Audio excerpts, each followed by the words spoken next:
Satyabama Institute of Science and Technology, Chennai and Sriperumbudur. Mohanlal நடிப்பில் வெளியாகியுள்ள Lucifer 2 Empuraan திரைப்படம் திரையரங்குகளில் வெற்றிகரமாக ஓடிக்கொண்டு இருக்கும் அதே சமயம் அரசியல் ரீதியாக பெரும் சர்ச்சைக்கும் வழிவகை செய்துள்ளது. எம்புரான் 2002ஆம் ஆண்டு குஜராத் மாநிலம் கோத்ரா ரயில் எரிப்பு கலவரம் குறித்த காட்சிகளை மையமாக வைத்து ஆரம்பிக்கிறது. கோத்ரா கலவரங்களில் ஒரு இஸ்லாமிய கிராமம் முழுவதுமாக இந்துத்துவா அமைப்பினரால் எரிக்கப்படுவது, இஸ்லாமிய குழந்தையை இந்துத்துவா அமைப்பினர் படுகொலை செய்வது, கர்ப்பிணி பெண்ணை வன்கொடுமை செய்து படுகொலை செய்வது போன்ற காட்சிகள் இடம்பெற்றுள்ளன.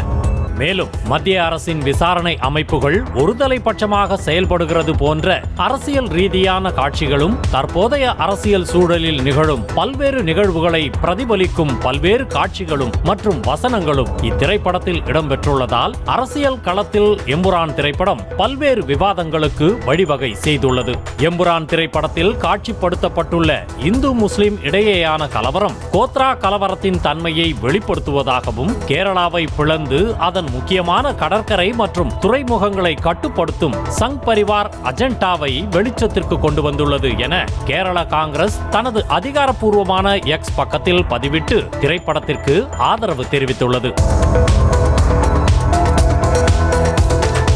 இந்த நிலையில் இந்துத்துவா அமைப்பான RSSஇன் அதிகாரப்பூர்வ பத்திரிகையான ஆர்கனைசர் எம்புரான் திரைப்படத்தில் இடம்பெற்றுள்ள காட்சிகள் 2002 கோத்ரா கலவரங்களில் இந்துக்கள் தான் பிரதான குற்றவாளிகள் என்கிற தாக்கத்தை கொடுக்கும் வகையில் திட்டமிட்டு உருவாக்கப்பட்டுள்ளதாக விமர்சித்துள்ளது. மேலும் இந்து முஸ்லிம் ஆகிய இரண்டு சமூகங்களுக்கிடையே தவறான பார்வையை ஊக்குவிப்பது மட்டுமல்லாமல் இந்துக்களை முழுமையாக எதிரிகள் போன்று சித்தரிக்கப்பட்டுள்ளது என organiser விமர்சித்துள்ளது.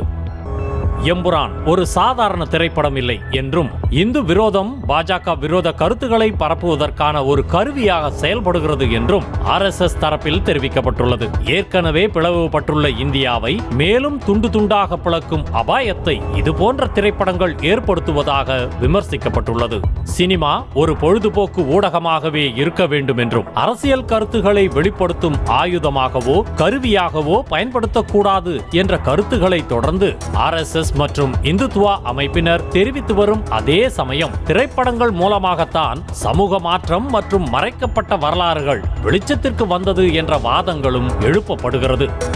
Satyabama Institute of Science and Technology, Chennai and Sriperumbudur.